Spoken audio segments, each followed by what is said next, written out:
ए, हा आवाज कोणाचा माहितीये? आजीचा. तुला आजी म्हणता येतं? आजी म्हण, आजी.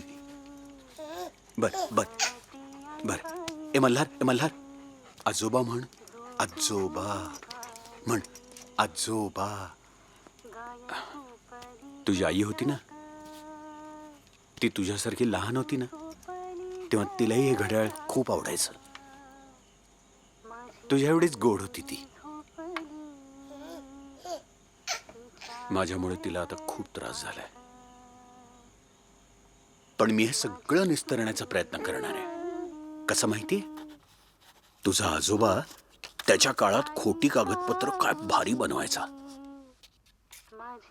पण आत्ता जे लिहिणार आहे ते सगळं खरं असेल, फक्त तारीख सोडून. माझी वीणा ग बाळा आहे बाई ग खट्याळ, आहे थोडी अवखळ. पण हे तुझं आणि माझं सिक्रेट. हा, सांगायचं नाही कोणाला. दे टाळी, दे टाळी, दे. ये रे बाई. आपण घालवलेले हे क्षण माझ्यासाठी एखाद्या मलमासारखे आहेत, एकदम शांत करणारे.